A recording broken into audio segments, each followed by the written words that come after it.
So we're going to go over meal planning and prepping for fat loss and good health. I just want to mention trigger foods because I think it's such a key thing for everyone, especially with the holidays coming up. We'll go over trigger food and different strategies to keep them away from yourself, out of the house. Then I'll break down. I may have too many slides. I think I have 14 slides. I did this presentation, like I said, about 6 months ago. I even added some more slides. Maybe a little bit of overkill, but we'll see. We'll just go over protein, fats, and carbs. It's amazing. Every single day when I post maybe a meal on Instagram, or I do a short like on YouTube, but it'll have like blueberries in it, it'll have an avocado, and then people always, and some protein. People always say, you don't need any carbs. Where are the carbs? You know, people don't realize that fruits and vegetables are carbohydrates. You know, it's not just rice and pasta and bread that's carbohydrates. You know, fruits and vegetables are carbohydrates too. Avocados are fruit, right? Then we'll go over like all the meal prepping. I'll break down my favorite protein, fats, and carbs. Then I'll give you, I have maybe too many meal examples. I give you tons of meal examples at the end. But the whole key to the whole thing is really the meal structure.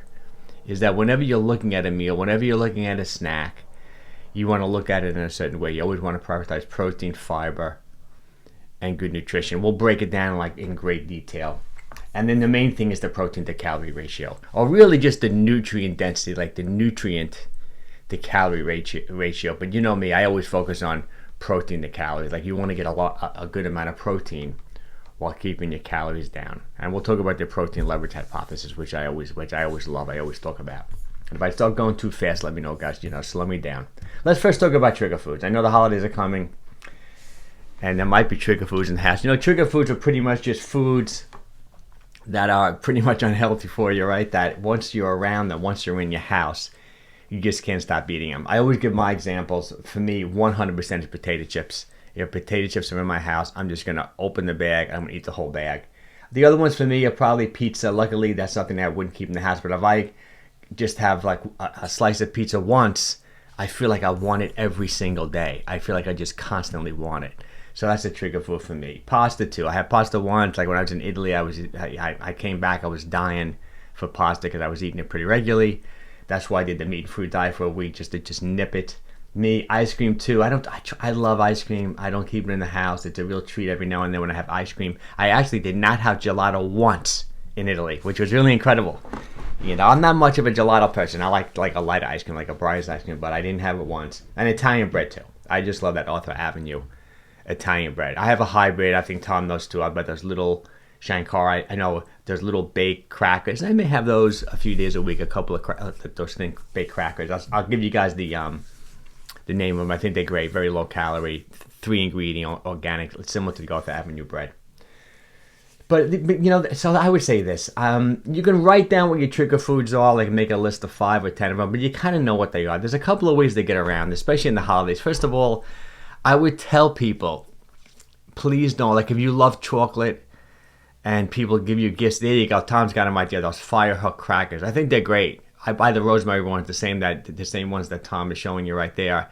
They're really low in calorie, just 3 ingredient. If you just want just that little bit of crunch. You know, there's even some research about that too. Because you know me, I always recommend protein shakes and things like that. Some people just need that crunch sensation when they're in a meal. So instead of having like a piece of bread or something, you can just have 1 or 2 of those crackers. It'll be like 20, 25 calories. And it really satisfies that crunch. That's what a lot of people say. Sometimes they drink a protein shake and they feel like they didn't chew or have anything and they're still hungry. So it's something to keep in mind. If you notice that about yourself, let me know. And we'll start incorporating some crunchier type food, you know, within your meal plan. But you can write down what your trigger foods are. Most people pretty much know they are, but you have to tell people. Like if you're a chocolate person, please don't bring me chocolate in the holiday season. I know we got Halloween coming out too. Halloween's like I think Halloween's the kickstart.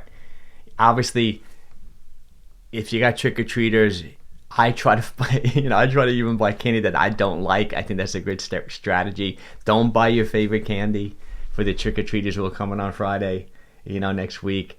Buy candy you don't like. That really helps. And then once Halloween's over, get it out of the house. You can't keep these foods in the house. I know if you have kids, or I always, like I've mentioned this before, having 2 cupboards. I have 2 refrigerators in my house. The downstairs refrigerator was always my kids' refrigerator, where maybe we did keep ice cream. It's interesting how just like my house is kind of high, so I really have to go down a lot of steps to get to the downstairs refrigerator. When I'm upstairs, I'm watching TV. It's amazing how just making it a little bit harder to get to the ice cream in the freezer in the downstairs refrigerator will stop you from doing it. Things like that really do make a difference. But really try to keep the trigger foods out of the house. You know what they are. Or if they're in the house, don't have them easily accessible. Like there are cupboards that I wouldn't even open. Besides having ice cream and stuff downstairs for my kids, there would be, some cookies and things like that. We always kept them downstairs, which I think definitely makes a difference. So keep that in mind, the trigger foods, especially in the holiday season. Major thing. Sometimes when a new person starts the coaching program, that's one of the first things I'll talk to them about, as you guys know. Eliminate the trigger foods.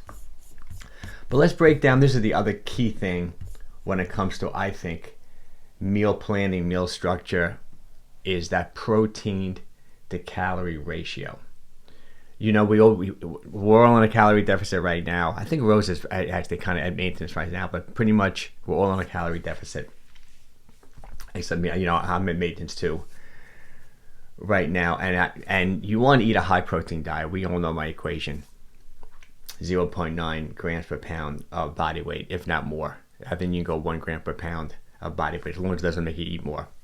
You want to pick foods that are high in protein without being too high in calories. And I always give the Rockstar example, which is like a plain Greek yogurt.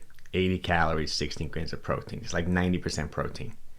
Protein to calorie ratio. That's why vegetarians have such a hard time controlling their weight, in my opinion. Initially, vegetarians seem to lose weight because they just eat less, they reduce their calories, then all of a sudden they start eating pizza and they eat so many calories and they just never hit their protein requirement for the day. And that's where the protein leverage hypothesis comes into play. I love that. That's what the researcher came up with, talking about that most people will keep on eating until they hit their protein requirement for the day without even realizing it. You're just going to be hungry until, everyone has a little bit of a different protein requirement, but there was a great, once again, I'm talking about Peter Attia, Rhonda Patrick. She's another PhD, kind of known for nutrition. She has that podcast. I forget the name of her podcast. Something fitness. I'll let you guys know after this. But it's a popular podcast, like Andrew Huberman's, like Peter Attia's. Peter's The Drive, Andrew Huberman Labs. Rhonda Patrick is something fitness. I'm not sure, but she's kind of known as another PhD who talks about fitness health. She's known for sauna, the benefits of sauna and high protein diets. And she was just talking about how the FDA, the recommended daily allowance for protein, is so insanely low. I think it's something like 0.8 grams per kilogram of body weight. So they 2.2 pounds to a kilogram. So they want you eating almost no protein. And there is some really good research now saying that their nitrogen balance is off. That means most people are so malnourished when it comes to the amount of protein that they're eating, that she thinks a bare minimum would to be at least double that based on all the new research. And I'd say they didn't really talk about the protein leverage hypothesis in the podcast. I didn't listen to the whole thing. It's about 2.5 hours. Maybe they mentioned at the end, but I do think that's why not most, but a lot of people are just always hungry and never feeling satisfied because they're not consuming enough protein. So I think that 0.7 per pound of body weight, I think, is a pretty good mark to go with. You can definitely go more. But I have found, though, with some people that I've been coaching over the years, that I don't want you to eat more calories to hit that protein requirement. That's where the protein to calorie ratio just comes into play. So even though I recommend eating a lot of animal protein, I don't want you to eat like fatty cuts of meat. Lean red meat. It's interesting because during the live stream yesterday, Chris showed up and he talked about, and I know Kyle does this all the time too, like 93% lean chopped meat. That's the way to go, or 90% lean chopped meat. Tremendous difference in calories. If you just put normal chopped meat, which could be 80%, it's like double the amount of calories. It's unreal. So if you can go 90%, go with lean cuts of red meat. The only time that I wouldn't be concerned about the protein to calorie ratio as much when it comes to animal protein is if you get those omega-3 fatty acids, like salmon, like fatty salmon, or sardines, or mackerel. Like food, like those omega-3s are so important because they're essential. You can't get them, your body can't make them. You have to get them through your diet. Plus, high omega-3s help you with your cholesterol, reduce inflammation, you know, great for your brain health. So I wouldn't worry about that too, but always go with the leaner cuts. Yeah, you have a question, Kyle? No, I was gonna say, yeah, when I started using a lot of lean ground chicken, it really helped. Like I generally used lean ground beef before, but I found this, really good at Publix, really good lean ground chicken. I know, I And I love. think, I think each serving was only 120 calories. So like, 240, if you doubled it, 240 calories was basically like 44, 45 grams of protein. Wow. That, yeah, And that so, it was about the best ratio, you know what I mean? yeah, Calories to protein. yeah, that's an incredible ratio. You know, like it's like bison, like buffalo is like the same thing. It's unreal. Like buffalo, like I make my buffalo chili. We'll talk about that later. Whatever I'm doing in the pan, it's unreal because I've done it with. I've never done it with the chicken. I'll try it with the chicken. I bet that buffalo chili would be really good with the ground chicken you're talking about too. Because I've compared it to like sometimes I'll buy two packages. It's less expensive. I'll buy two packages of the buffalo, and then I'll buy one package of the 90% lean, just red chopped meat, and I'll do it separately because I want to drain it. It's unreal the difference. The bison, nothing comes out of it. There's no fat almost. Whereas even 90% lean, there's a lot of fat. Even because I can imagine how fatty 80% is. It just shows that when you go into a restaurant, you order chili in a restaurant, they're not doing 90% lean. I mean, they're probably using the fattiest type of to make the chili, taste better. That's why it's so Yeah, hard to eat out. I got these Quest protein chips that are taco based, and they have 19 grams of protein at like 140 calories. So I would make these.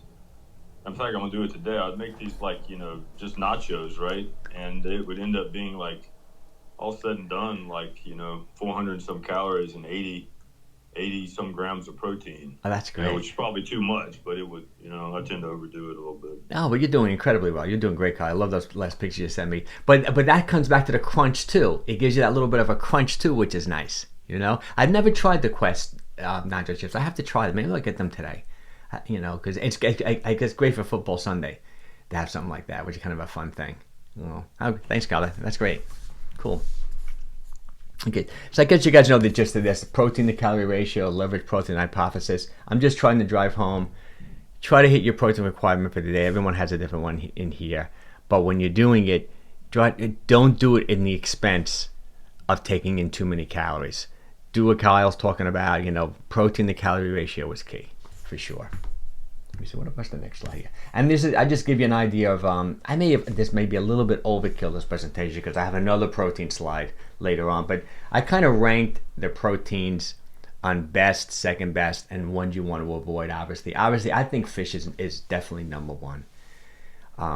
Besides the omega-3s when you're doing the fatty cuts of meat, I love bronzini. I just posted that I hope I'm pronouncing it right. The whitefish. I love it. I posted a picture of my dinner 2 days ago.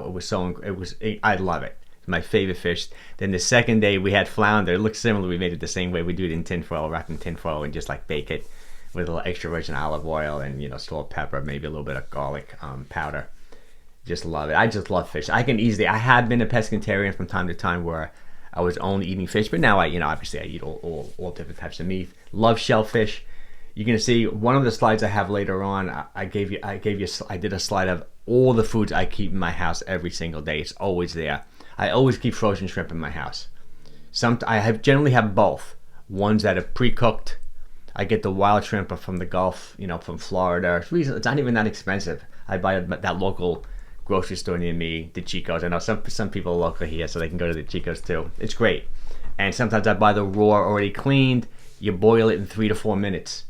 And it's done, and it's great. I did that this week too. Loved it. I had 3/4 of a pounded shrimp over an arugula salad. Cut up an apple, threw some walnuts in there, a little EVO, balsamic vinegar. That's like a go-to. I love that. Always keep then it would be beef, but the leaner cuts of beef, poultry, eggs, pork, and I probably should have moved Greek yogurt. I just put dairy as number 2 because Greek yogurt is a different type of dairy, as you guys know. It's concentrated, so the protein to calorie ratio is much greater. Like if you just went and got a plain yogurt, it's not going to have like 16, 18 grams of protein per 80 calories. It'll have like 6 or 7 grams of protein. So the Greek yogurt kind of like strained, yogurt, so it's much more concentrated. So the protein to calorie ratio is so much greater. So I should have put the Greek yogurt in the number one. Dairy, I would say number two. But and then why I put like vegetables, nuts, legumes, things like that as number two is because you do get a decent amount of protein in the vegetables. Even broccoli on a percentage basis is very high in protein, but you got to eat bushels of broccoli. But I think it's great. I think all that stuff is good. I like legumes, like the beans. I think they're fine, but just keep it on the calories. Like the protein to calorie ratio gets thrown off a little bit. Like if that's why, like a vegetarian, if you're trying to get all your protein from beans and things like that, you're gonna be taking in way too many calories. So keep that in mind. And I love the protein powders and the No-Cow and the Quest and the David. I love the protein bars and the essential amino acid supplement. I just didn't put them as number one because you're always better off eating real food. Did I put eggs? Yeah, I put eggs in there too. Eggs are killer. Yeah, I love eggs too. And pork too. I love all that stuff. Obviously the things you want to avoid, or the processed meats. Like you can't do the cold cuts. You really can't. You can get fresh turkey. Obviously that's fine. You can get fresh, like even roast beef, even though it's going to be probably a little bit fattier than what we've been talking about. But I still think that's fine. You can't have the processed turkey and even the boar's head type stuff like that. You really want to avoid that. Obviously, you can't have anything fried. You take a nice piece of protein, you fry it. Especially you take fish, right? You fry it, and then you just blew out the protein to calorie ratio. Unless you can truly somehow like sear it where it doesn't absorb any oil. But even the breading is going to be, you don't really want the breading. That kind of messes up the protein to calorie ratio. Plus now, even when you look, I think I've mentioned this before, you buy plain like Progresso breadcrumbs. You buy plain breadcrumbs. It's not just 3 ingredients. The ingredient list is this big. Even on plain breadcrumbs, it's kind of crazy. They're still putting like high fructose corn syrup in there. They're putting the seed oils in, even though it's plain breadcrumbs. Almost impossible unless you're doing it yourself to get breadcrumbs. I find in a supermarket that just 3 ingredient like the Arthur Avenue bread, or like those crackers that Tom just showed you. And then, right, just to avoid the high fat cuts. Like, brisket, pastrami, corned beef, things like that. That's just like a real treat. Like, I love going to Cat's Deli downtown in New York every now and then. I absolutely love it. I love a pastrami sandwich, but I don't think I'll even do it once a year. Every couple of years, I seem to find myself down there. Now, I think they charge like $35 for a pastrami sandwich, something crazy like that now at Cat's Deli. But it is, 2 people can eat it. It's like off the charts. Like if you're not from the New York area and you love that type of stuff, it's definitely worth the trip. So carbohydrates, like it's interesting. Like I said, I'll do another video. And most people don't even know what carbohydrates are. They only think it's bread, rice, and potatoes. But obviously, carbohydrates are fruits and vegetables. So I do love the low sugar fruits. Any leafy vegetable is great. You know me personally, I keep an eye on oxalates because I don't want to overdo that. So I try to avoid spinach, even though I think it's great if your body processes it well. My favorite leafy green by far is arugula. I talk about it to death. High in nitrates would convert to nitric oxide, which is great for blood flow, helps lower blood pressure too. But any green, green vegetables, leafy greens, spinach, kale, cauliflower, these are all just a killer leafy greens vegetables. Avocado, even though it is a fruit, I would almost categorize it as a vegetable too, and I would also put it in the healthy fat category as well. Loaded with monounsaturated fats, I think that's the best, healthiest fat. Loaded with fiber, 15 grams of fiber in an avocado. Loaded with potassium, 900 milligrams of potassium. The only bad thing is it's calories. It's 340 calories for an avocado, so you have to keep that in mind. So the gals, half an avocado, quarter avocado. The guys, half to a whole, right? We look at it like that. And I love fermented foods. I've been slacking on my fermented foods personally. And I probably should recommend this more to everyone when I'm analyzing your diets every single day. Try to eat something fermented almost every day if you can. Greek yogurt is fermented. Sauerkraut. I got some sauerkraut. I just bought it again because I want to make sure I start eating it. That Bubby's sauerkraut, great fermented. The natural pickles.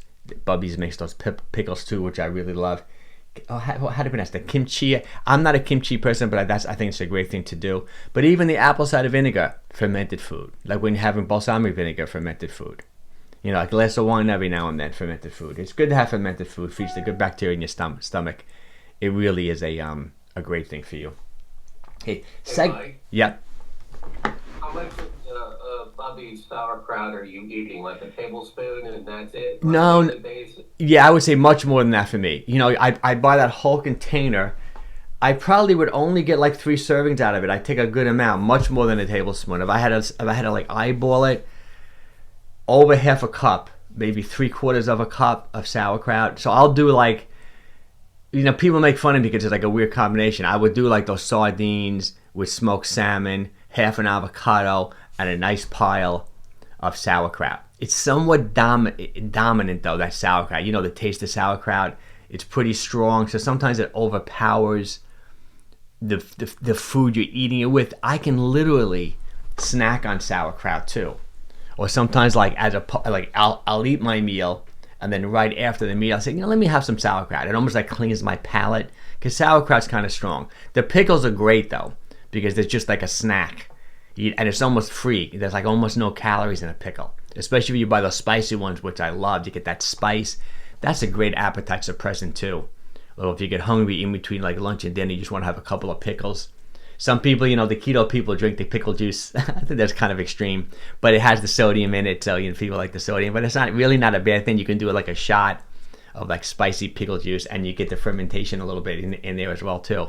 It's kind of cool. But I mean, you can just do a little bit too, Tom. You can just do a tablespoon or something like that, just to accent what you're having, like on top of like some steak, on top of things like that. But I do a pile. I don't know if I picked.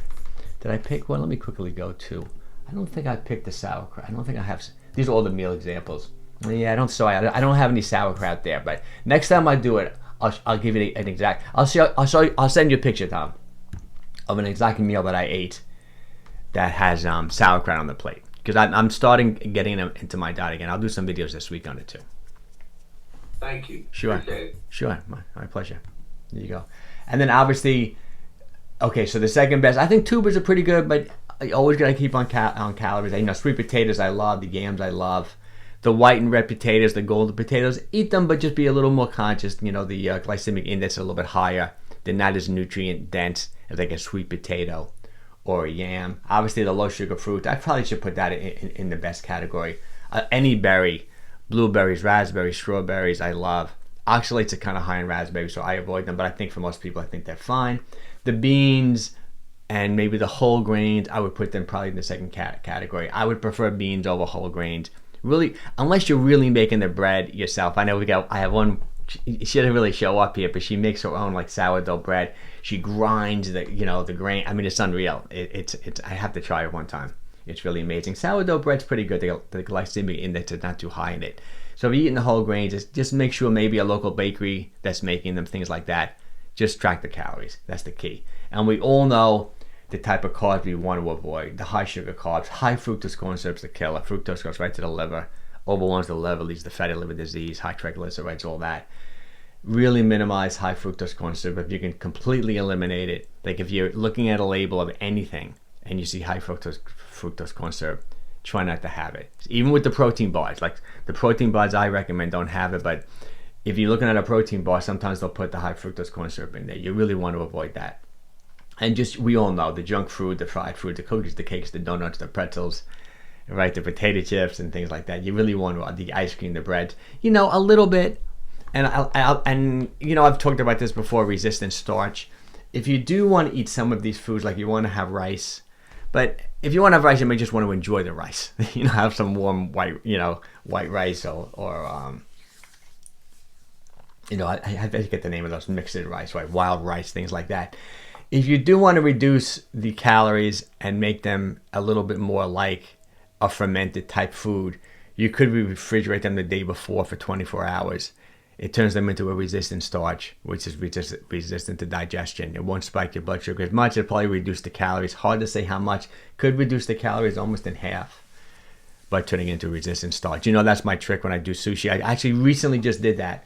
I bought my sushi again at the Chico's, refrigerated by the day before, ate it the next day, so the blood sugar spike from the rice is minimized. Plus, it almost becomes like a fiber, feeds the good bacteria in your stomach. It's a little debatable, but I've read some studies on it, and once again, I mentioned this before. I've seen those guys who with the 24-hour blood sugar monitors, and they're always sampling food, and I've seen them do the resistant starch, and it really did dramatically lowered the blood sugar spike when they would refrigerate like a white potato, eat it the next day. And they say you can warm it up a little bit, just a little bit. You just can't make it completely hot. It chemically changes. It's interesting when you take a starch, you take a rice like that and you refrigerate it, or potato. So I think that's a good trick, especially if you like cold potato salad, like things like that. That's the way to go, for sure. And obviously no fruit juice. It's hard to make an argument for it. Every now and then, a little orange juice, fresh orange squeezed orange juice, or grapefruit juice, something like that. But, you can have celery juice, things like that. But I would really avoid the fruit juice, and obviously no sodas and things like that. Don't drink your calories. That's like a standard rule in general. I wouldn't drink your calories in any way, shape, or form. Okay, let's go over the fats. The main fat, I think the healthiest fat by far. It's so healthy that you can almost like do shots of it, right? It's extra virgin olive oil.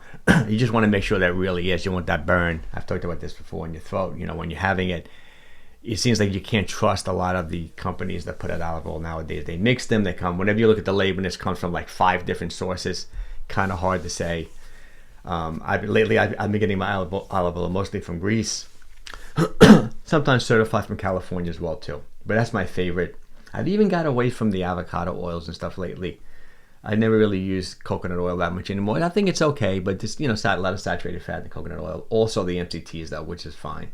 But I'm really an extra virgin olive oil guy, teeny bit of butter. But I do have some avocado spray and some olive oil spray. This came up yesterday when I was going live on YouTube. It's kind of interesting. Like someone asked, "Oh, Mike, is it okay that I'm using this like no calorie avocado spray, on the pan when I'm cooking?" And I said, well, it's okay, but it's not no calorie. For example, I should have looked it up before this live stream. I forget what the exact number is, but you're allowed to say it's 0 calories based on 1 serving, even though there are calories in like avocado oil or extra virgin olive oil. Because for example, it'll say a 1-second spray. So if you spray avocado oil or extra virgin olive oil on the pan for 1 second and say it's under 5 calories, that 1-second spray, they can legally say on the packaging that has no calories. But if you're using those sprays and you're keeping your finger on the spray and you're doing a 5-10 second spray on the pan, don't think it's no calories. And I know you couldn't do it because it would be too much of a mist. But if you had a tablespoon and you started spraying it, if within 5 seconds it fills up that tablespoon completely to the top, that's 140 calories, even though the spray bottle says nothing. So just be conscious of things like that. I find that's a lot of calorie creep for people, even when they're recording and when they're tracking, is they don't really track or record the oils they're using when they're cooking. And that's how calories just sneak in. I really that's why I always like measuring. Even when I do my eggs, I love scrambling up 4 pasture-raised eggs. I do a teaspoon. I put in a stainless steel pan. I let the pan get really, really hot. And you'll find that as it gets really hot, almost to the point where the olive oil is almost starting to smoke, and then I just cover the whole pan with it, make the eggs, comes out great every time, as opposed to just pouring in the olive oil. I even like that better than the sprays because I feel like I can't measure the spray. I don't know what I'm doing with the spray. How much am I getting? Am I getting too much? Was it a 1 second spray? I'd rather just pour it, and do it like that. So tracking is the key. People can take an extra 200-300 calories a day easy from not tracking the oils they're using when they're cooking. So definitely my favorite extra virgin olive oil. And then the other way to get your fats is just from the whole natural food you're eating.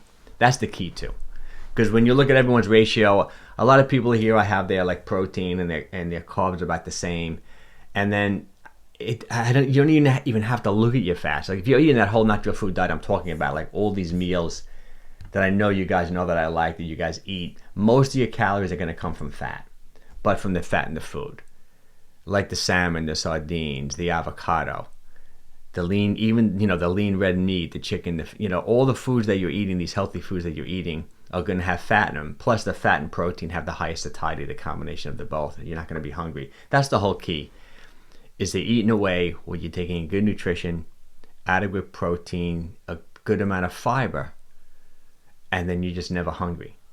And the protein and fat really help with that. And I do think, other fats you can say, a lot of fat in whole eggs, a lot of fat in nuts. got to be careful with the nuts. You'll see, like, my trick with the nuts is just always buy shelled nuts. And my favorite two nuts by far are walnuts, which are these pretty high in omega-3s too. I love pistachio nuts too. Pistachio nuts are great, but I always buy them in the shell. It just slows you down. You know, I do. It's funny. Recently, we went to visit my son in Vermont, and I bought a bag of macadamia nuts. Oh, I love those nuts. They're so good. But I mean, the amount of calories in those macadamia nuts, I must have eaten 1,000 calories of macadamia nuts driving back from Vermont in the car. You know, it's a long ride. It's like 6 hours. I needed something like to keep my mind. So I was snacking on these macadamia nuts. So if you don't buy the nuts in a shell, the amount of calories you can consume is like insane with nuts. You know, you eat a bag of nuts. You know those pistachio nuts that you buy? We all see them in the store. I think I buy, like, if I would buy them, it would be like the baby blue package, lightly salted.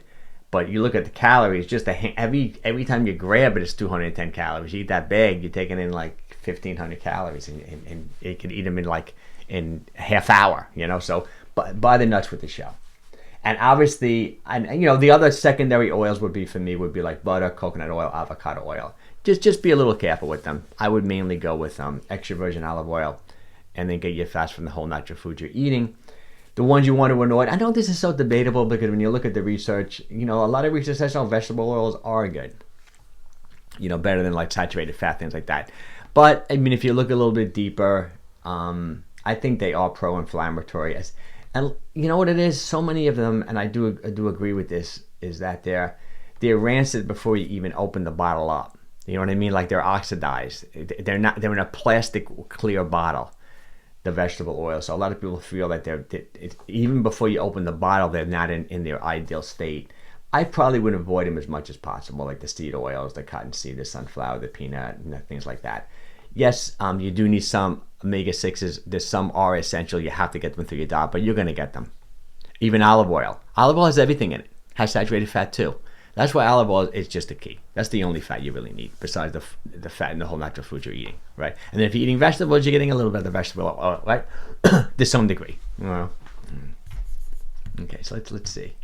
And I think this is just a great tip, and you know, I've said it to everyone here multiple times. I'm going to do it today. I haven't made my buffalo chili. Maybe I'll do it now that Kyle said that. Maybe I'll try with that ground chicken today. And I'm going to watch the football game at 1 o'clock. I want to watch the Giants. You know, I think my wife wants to watch Buffalo. I want to watch the Giants still play the Eagles. And then I was going to make buffalo chili, because I was going to make the chili. I haven't made it in a while.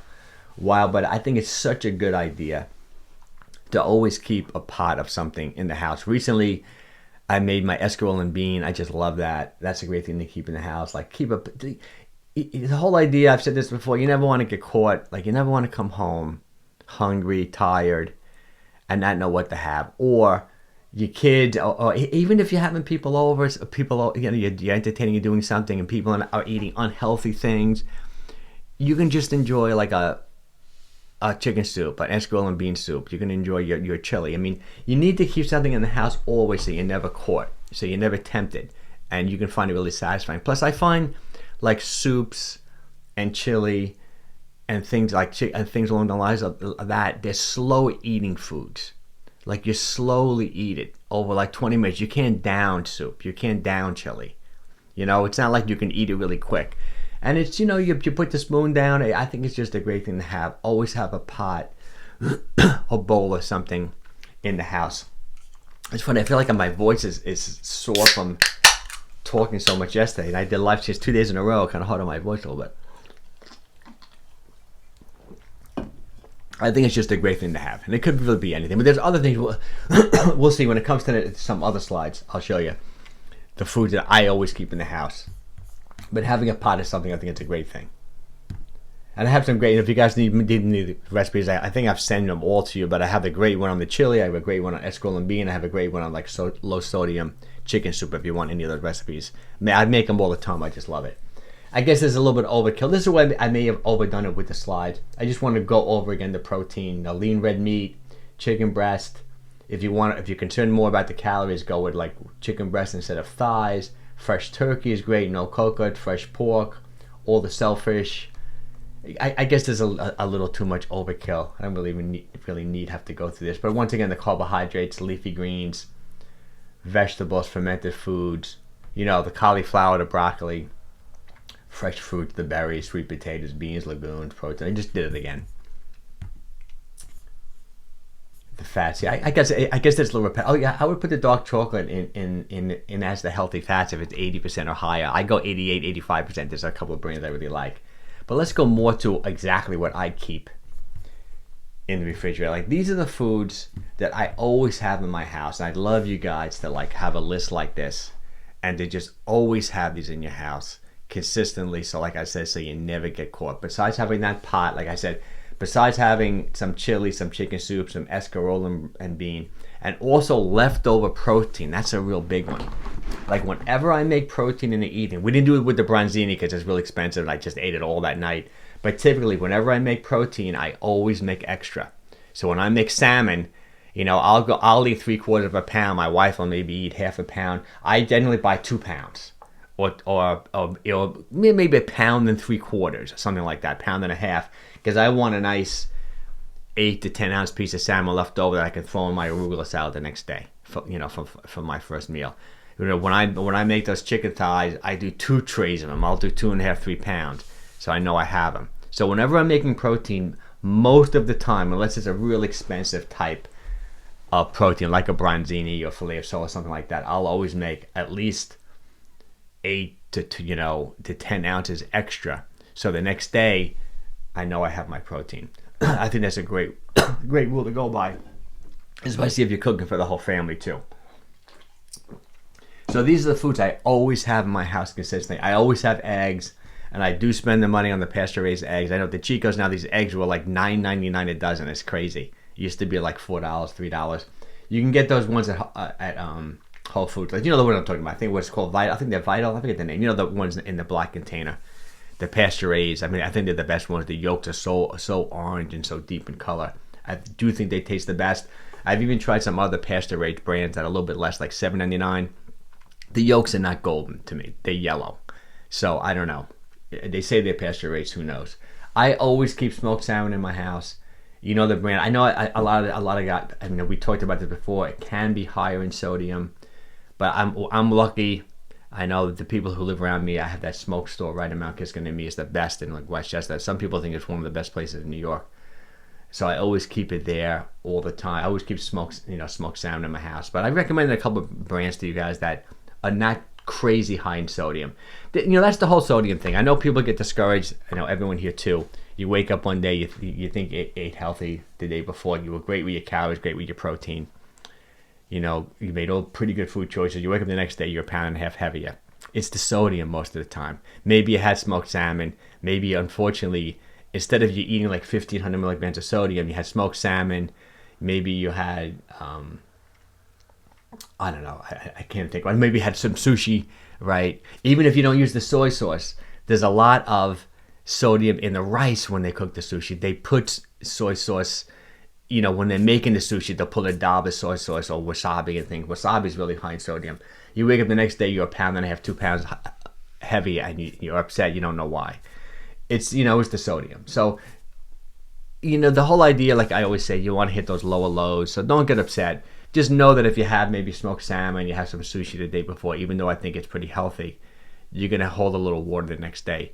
Once you go back to your normal amount of sodium, say 1,500 milligrams or so a day, you'll lose the water weight. It's funny. I wonder if I forgot to invite Lori today. I hope I didn't forget to invite her. Sometimes I go through everyone. I may have, because she normally shows up. Okay. Then I love this. This is my new thing. I know Tom gets it. I think a bunch of people have been getting it. That bumblebee wild caught pink salmon. I love it. It's like $3.50 a pouch. I got it. My kitchen's full with it. I love having it, keeping that in the house. Instead of having like tuna fish, which is like higher in mercury and all that, plus not as high in omega-3s. This pink salmon, I just love it. I keep packages of it. I must have like 6 of them. I always keep like 5 or 6 in the house. Great for a snack. Great, for one of those like, the 2 mad plus a protein snack. You have that pink salmon with maybe some berries. I just love it.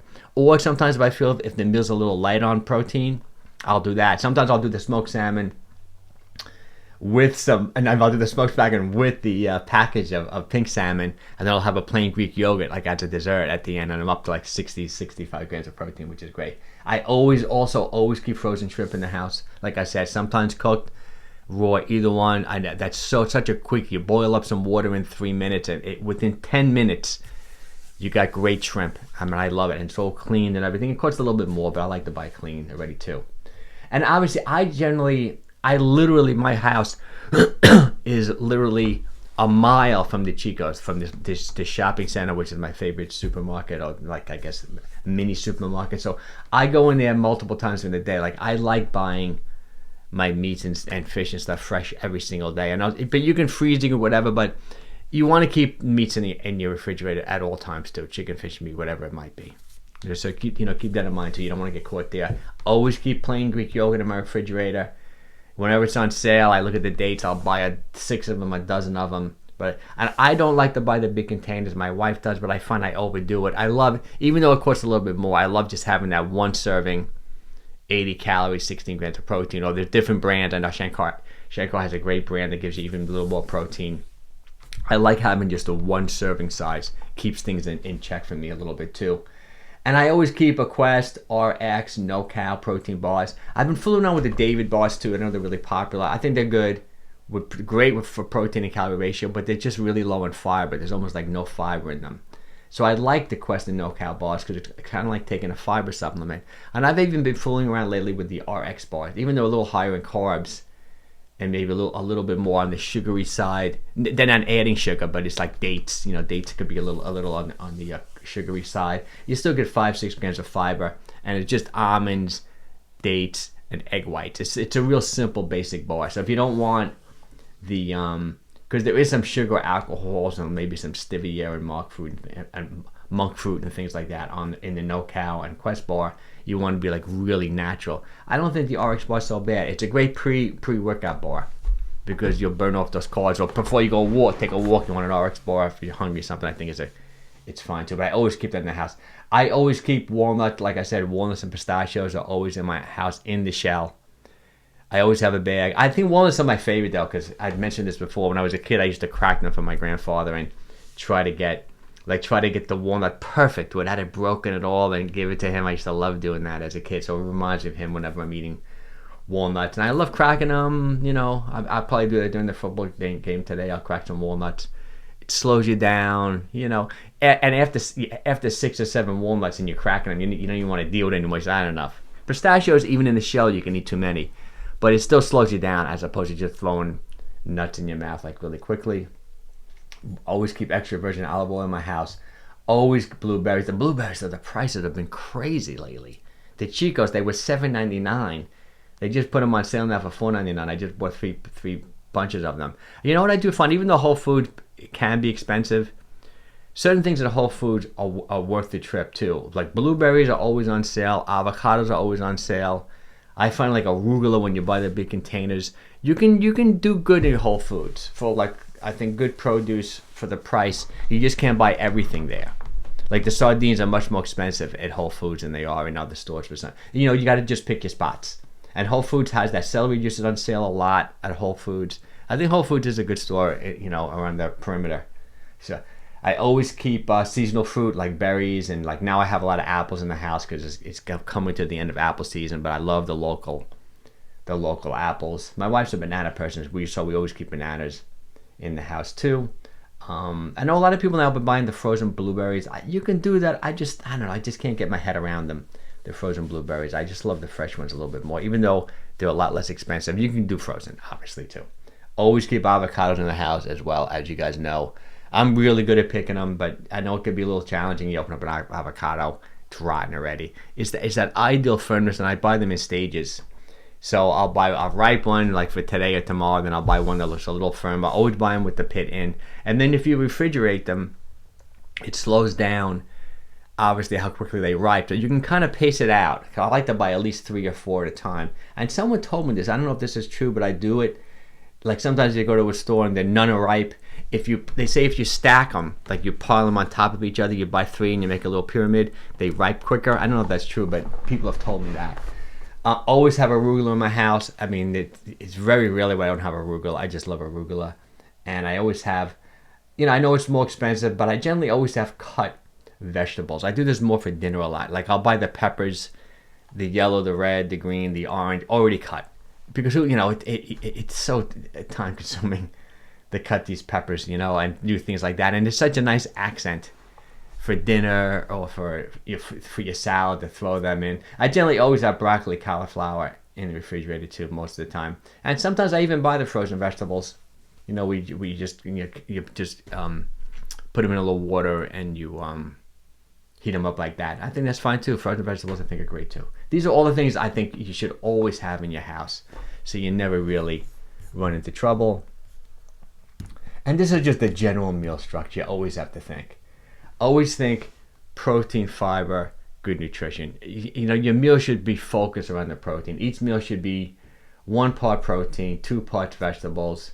You can accent with fruit. I generally like to accent my lunch and my salads and things with berries and fruit. I generally don't accent my dinners with fruit. Obviously, unless I'm doing that fruit and meat diet, which I'll do occasionally, which was so much fun to do when I get back from... I'm still not feeling 100% from Italy. I still feel a circadian rhythm. I still think I'm off a little bit. We'll see. Maybe it's just the climate change. Like, it was definitely more Mediterranean in Italy. It was almost like summertime when I was there. When we came back here, it kind of like I'm freezing today. It was like freezing this morning. So I don't know, maybe that's throwing me off a little bit too. But just always think protein. If you're going with vegetables, 2 different colored vegetables. You know, if you can eat a salad almost every single day, that's really your meal structure. Protein, vegetables, accent with fruit. You know, think of it like that.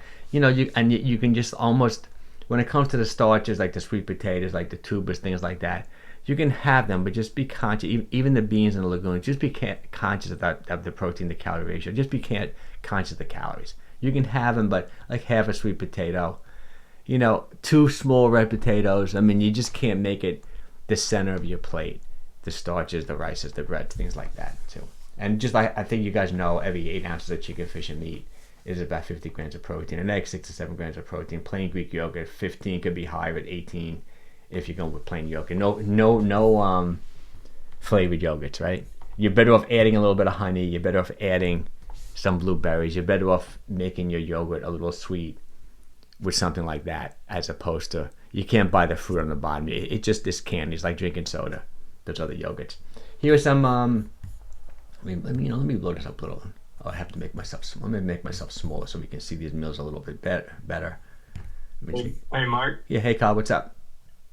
I was gonna say I found that using the plain Greek yogurt as instead of like sour cream is good too for like more protein. Oh, I think that sounds great too. No, I think that's great. That's a great way of doing it. I say I'm not a big cottage cheese person. A lot of people like that too, but I think that's great too. Like the low fat cottage cheese is gonna be really good too. I've never been a sour cream guy, but I understand. I know a lot of people like that. Yogurt's great. It really is.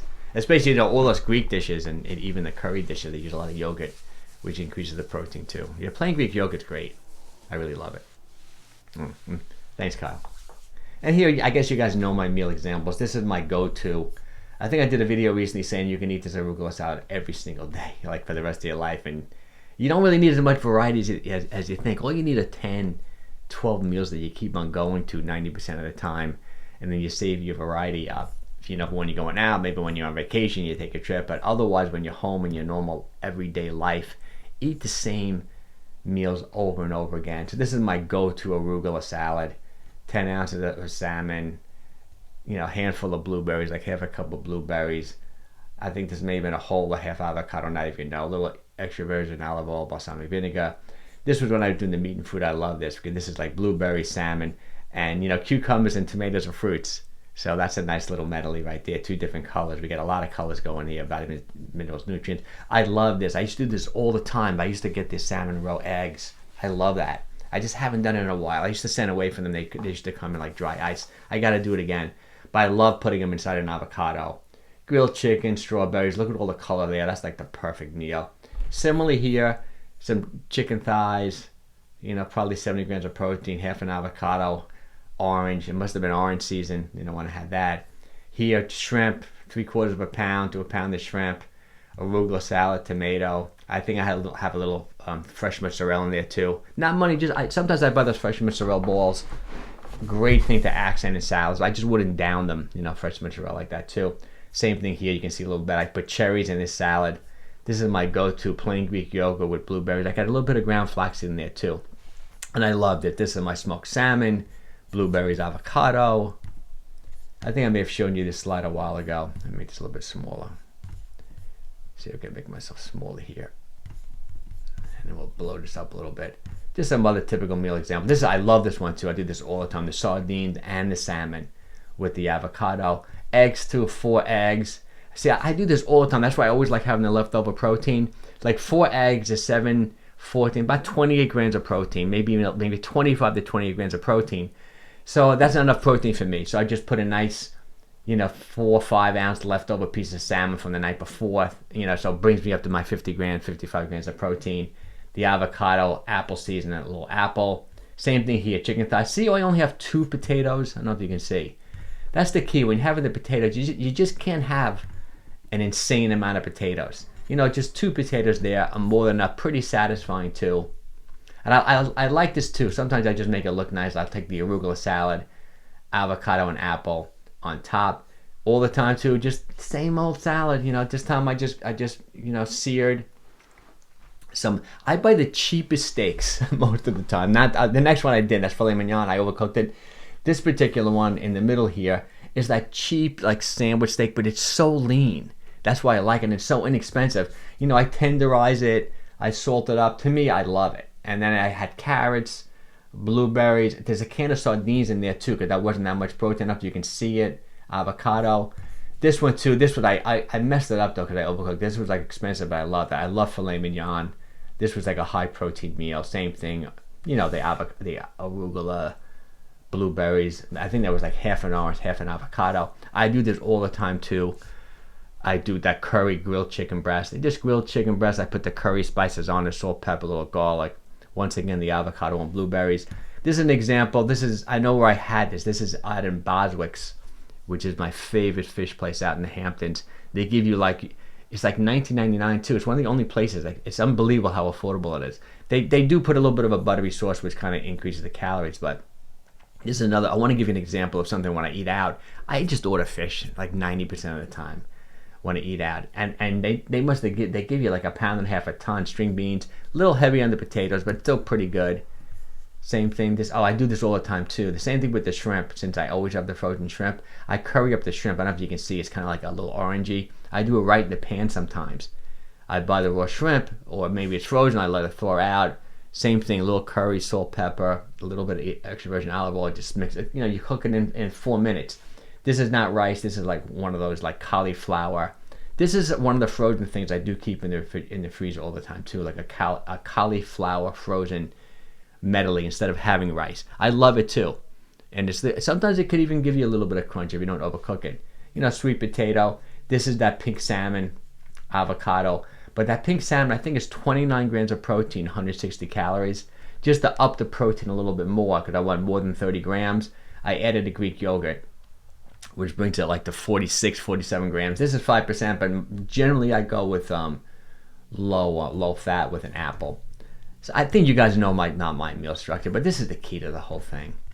You want to, and all these meals are so incredibly satisfying. The satiety is so high when you're prioritizing protein, fiber, and good nutrition. There you go. That's pretty much it. Hope you guys like that. I know it's funny because this happens every single time. Someone requests that I do something. I shouldn't complain though. I know, because I complain sometimes on these live streams that people don't show up. Like a specific person wanted me to do this today, and I said, I did it like a few months ago. I said, and they don't show up. But hopefully, I recorded it, so hopefully they'll watch the replay. But anyone have any questions about anything? Anything you want to talk about? It's gonna be nice today. Try to get a walk. I don't know if you guys walked already. I know some people walked already this morning. But if you didn't get a walk in today, I think I'm gonna watch the football game probably 1 o'clock, and then I'm gonna go out for a walk. I'll do like a double walk later today. Today's my OMAD day too, so I'm still in the fastest state. I already drank too much coffee, but that's what I do on Sundays. All right, guys, thanks for showing up. I really appreciate it. Everyone's doing great who's here. I really appreciate you showing up, and have a great week. Have a good week. Hey, Chris, great to see you. Thanks, Mike. Thanks. Take care, guys. Thanks for showing up. Appreciate it. Yeah, take care.